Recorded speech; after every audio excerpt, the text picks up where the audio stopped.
नमस्कार आज्ञा एथर पुणी एक सत कहानी एतटा किसी छाती थराई देला भाई कहानी घटी दिन थिला आम रक्त देखुले डरुले रक्त देखुले आम छाती थरी उठुला आम भयभीत हो जाऊे किंतु एबे आउ से रक्त को डर ना से रक्त को आ भय ना जी रक्त को भय न करि पारे से हत्या भी कर दे पारे। एमती एक सत्य घटना को नहीं आज आलोचना छोटिया चर्चाटे एमती घटना घटी गोटे प्राइवेट स्कूल प्रिंसिपाल को 2 जन दशम श्रेणी छात्र 27 थर छुरी भूसी हत्या कर गोटे आश्चर्य कला भाई घटना नुहे। दशम श्रेणी छात्र माने आपण हिसाब करंतु बयस 15 कि 16 वर्ष हो भितर ये जो हत्या करिवार प्रवृत्ति भितर जो हत्या करिवार मानसिकता केमिति आसी पारे से केमिति चिंता करि पारंती निज स्कूल रो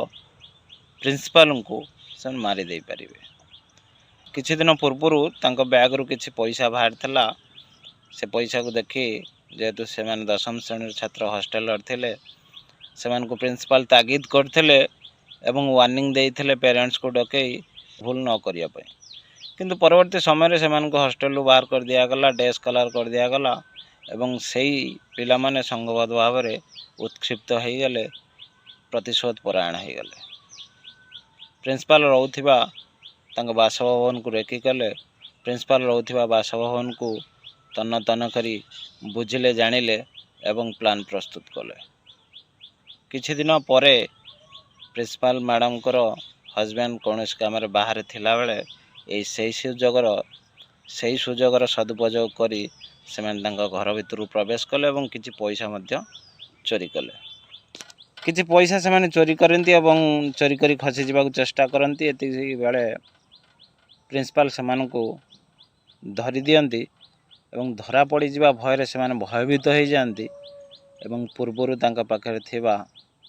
से छुरी रे 27 थर आक्रमण करी